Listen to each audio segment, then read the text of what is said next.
in iconic battles from across the Star Wars galaxy in the Star Wars Battlefront Classic Collection.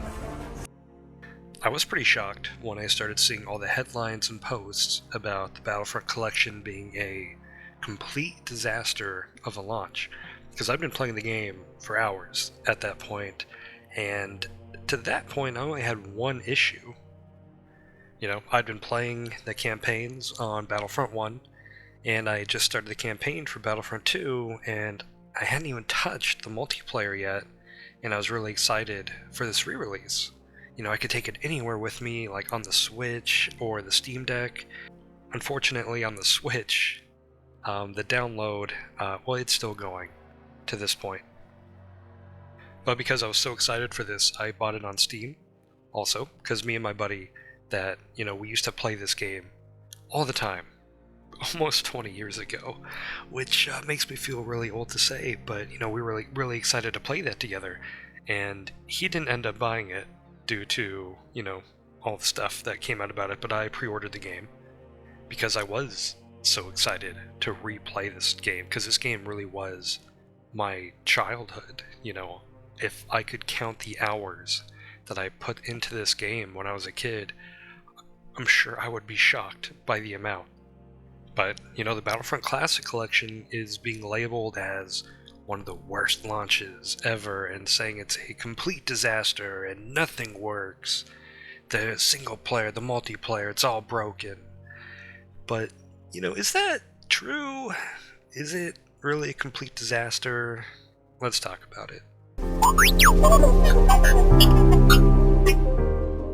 What I remember about the rise of the Empire is how quiet it was.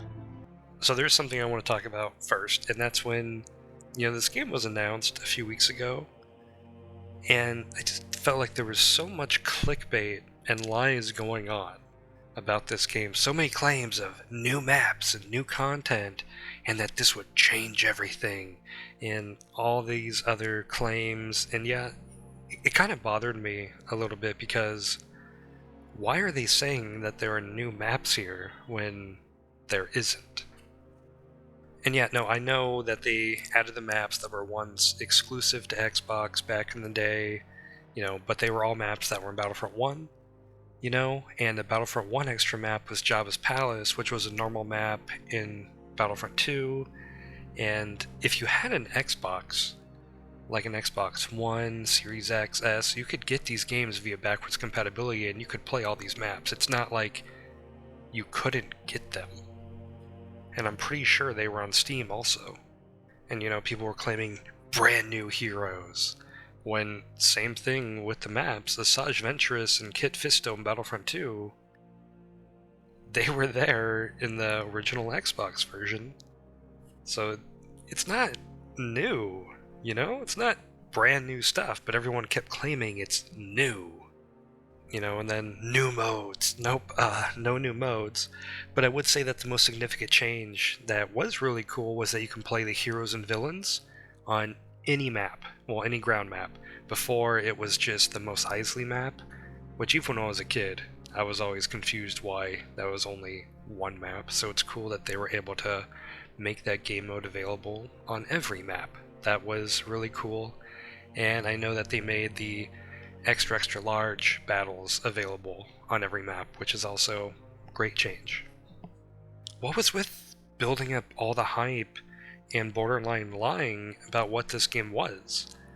It was always just a port of the games together with a few new bells and whistles, and let's not lie to ourselves, they do these to cash in on our nostalgia for these games. And that's not a knock against the game.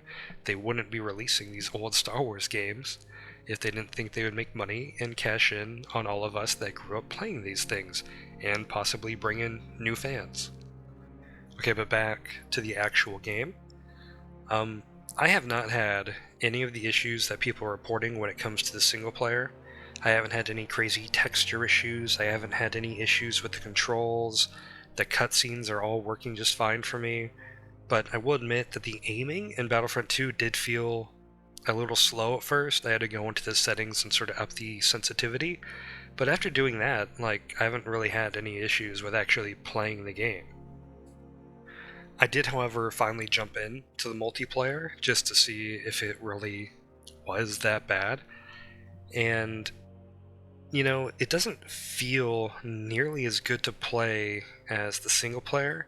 Felt like there's definitely some, like, input lag going on when aiming, shooting, doing pretty much anything. I felt like there's always a weird delay.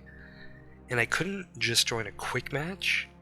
It didn't work, so I had to go and browse the servers, but at least I could find a game. It just didn't feel like a very good experience. All I see online is people saying it's broken, it's unplayable, you can't get in, but as far as my personal experience, I was able to find a game, hop in, played a couple of matches, and didn't have, like, massive issues. Like, I could play, it was a little laggy, and that could be my internet, but was able to find a server, join a game, super easy. Like, you know, I don't know what to tell you, but I'm seeing all these articles and posts claiming huge disaster. Like, what are we doing?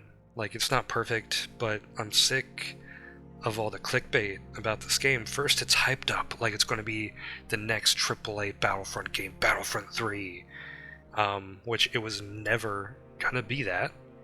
Then it's torn to shreds like it's 2017 and Battlefront 2 all over again. And I mean, it's deserved to an extent with a lot of these online issues, because obviously because I haven't had them doesn't mean other people aren't. And if you bought this game for the sole purpose to play online with the boys, kill some clankers and some rebel scum like in the old days, like, I'd get you. I'd be pretty upset about it also. But can we stop acting like this is the worst thing ever? I got this personally to play the game like I did back in the day, which was mainly like alone, single player, galactic conquest, and playing the campaigns, and that's all working great for me. You know, like, yeah, sucks that my buddy couldn't get the game, we couldn't play it together, but I've kind of planned on playing most of the game alone anyway. Like I said, bought the game on Switch. I'm not paying for Nintendo Online, not worth the money. I was going to play the whole game just by myself, single player on the Switch, and I was really excited. It's still downloading. You know, it's a little over 50%, and it's been downloading since, Thursday. Crazy. Okay, but yeah, my one issue that I mentioned at the beginning of this video that I noticed with Battlefront 1 specifically was the loading screen. I'm pretty sure that that is not the same as the original. And I'm going to download the original game again and double check, but it's weird and it feels different.